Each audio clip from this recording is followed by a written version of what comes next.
This is it. Finally going to happen a video after a long wait of 1.5 years. Before starting this video, I just want to say something. It felt great making this video after so long time. As you saw the thumbnail today, I'm gonna be reviewing the underdog phone of 2018. Yes, this is a phone from Asus, and you can call Asus or Asus, whatever you want to say. It's Asus Zenfone Max Pro M2. Yeah, that's way too strange name for a product, right? Sony.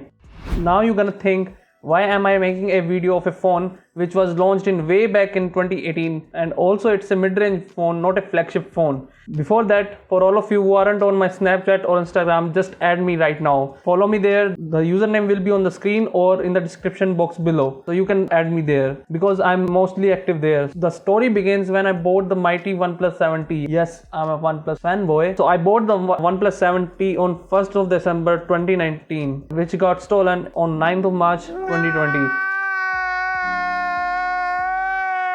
From back then, I'm using my Max Pro M2, as this phone also was a replacement of my previously stolen phone, which was Asus Zenfone Max Pro M1. Yeah, two phones got stolen in 2 years. That's a unique tragedy. I know that Delhi police won't even get. So both of the phones got stolen in New Delhi, and I have registered an FIR for my OnePlus 7T. Even the goat doesn't know when it will be back in my hand. So sad stories apart, this is Jatin, and you are watching the review of Asus Zenfone Max Pro in 2020. Let's get into it.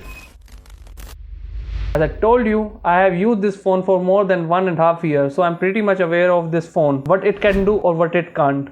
This phone was basically a successor to the Zenfone Max Pro M1, and that was the era where notch on phone was trending. So yes, we got a phone from Asus which has this not so ugly notch. Many smartphone companies should learn from Asus for how to implement a notch on device.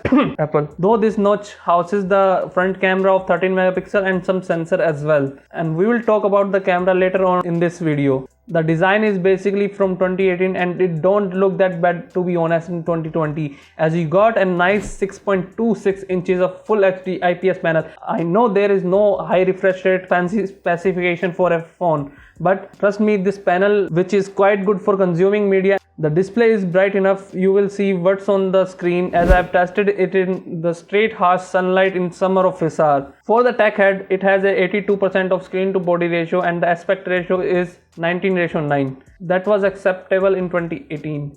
One unique thing in this display is that it has Corning Gorilla Glass 6 protection. Yes, you heard me right. In a 15K phone, you are getting a Gorilla Glass 6 protection. Heck, in 2020, companies don't give Gorilla Glass 6 to their flagship devices. Well done, Asus, for this effort. Really appreciate it. As the protection on this display is good. Now you are wondering what's on the back of this device. Well, it's a plastic bag. I know that's a bummer for a lot of people, but mostly we're gonna put a case or skin on the back of the phone.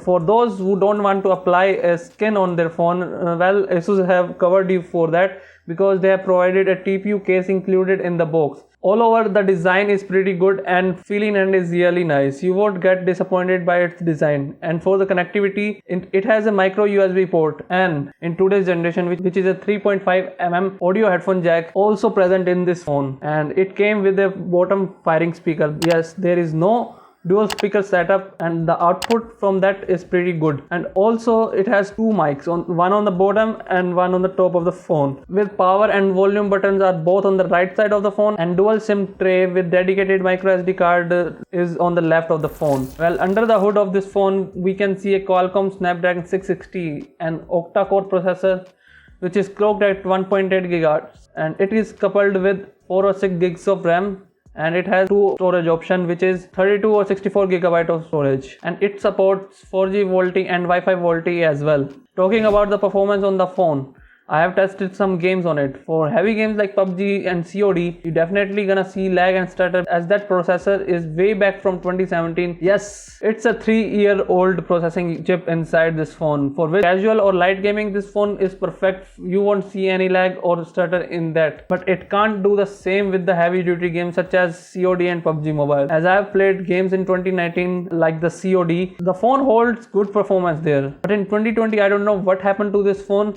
It suddenly gets stutter and lag here and there. But there's a positive thing in this phone, which is its UI, because it got completely stock Android, as it came with Android 8.1 Oreo, and Asus has also provided the Android Pie update, because mid-range phone don't get much of major update. I really have no hopes that this phone will get Android 10, but it get monthly security updates and bug fixes till now in the month of April or May. This is purely a clean UI where you don't see any preloaded apps in the UI. I have to state this thing because there are some brands which are giving ads in their UI, which is not a good thing to do at all. Firstly, their UI is so shitty, and then addition of the ads in the UI. Wow, what an experience companies are giving to their users. If you want a clean UI, yes, you can go with this phone any day. I will recommend you to go with this phone any day over any other budget oriented so-called iPhone clone UI. Now talking about one of the main thing in a phone, and that's the battery backup. I will say it's a marathon winner in battery backup, but also a marathon loser in charging up the phone, as it takes about 2.5 hours to completely charge this phone. But after that, this phone will last you out more than 1.5 days for sure. You can expect around 7 to 8 hours of screen on time with heavy usage while playing games, recording videos, watching content on this phone. It has a great battery backup, and the reason for slow charging is that a 10-watt adapter is provided in the box to charge a humongous 5000 milliamp hour battery. No complaints for battery backup, but slow charging, it's not good at all. Looking above the battery, we have a dual camera setup and a front camera as well.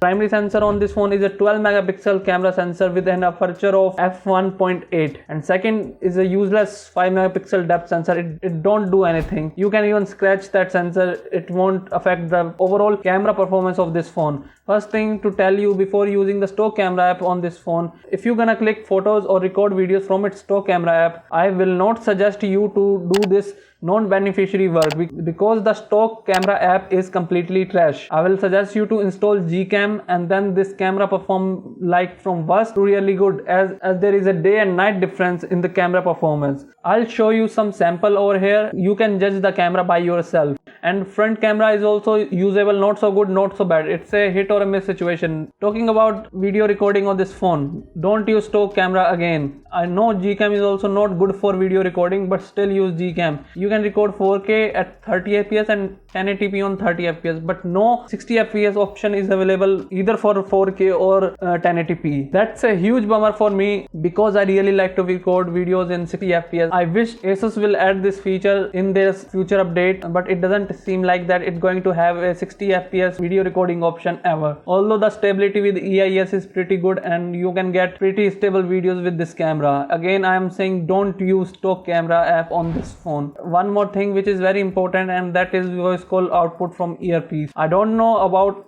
any other user facing this issue, but I am facing this issue from the very beginning of using this phone. The volume is too low in the earpiece that you can't hear other person's voice clearly at all. That's why I plug my earphones in it every time I get a call. Please Asus fix this issue, as this is very major issue. I hope I have covered all the things. So in the end, will I recommend this phone or not? I have to answer yes and no. Let me explain. I will recommend this phone to those who just want a phone to consume media and want to play light games on it, because it got a big battery that will run long, and also for those who want a headphone jack as well with good result from it. I will definitely not gonna recommend this phone to my heavy smartphone users fellow. This phone is definitely not meant to use in 2024 heavy usage at all. You have to save some money to buy a latest mid-range. I will suggest you to go with the Realme 6, but if you are not willing to pay that much, so this phone is recommendable, but keep in mind you're gonna see lag and stutter here and then. Now you can avail this phone for 12,000 for 4 gigs version, but it's out of stock. Well, you can definitely look into in the second-hand market. You can get this phone in the range of 5,500 to 7,000 rupees. I hope I have entertained you a bit. If this video came useful, then hit the subscribe button below, because from now on I will try to be more consistent and upload more videos. And also tell me in which language you prefer the videos, in Hindi or English. If you have any other query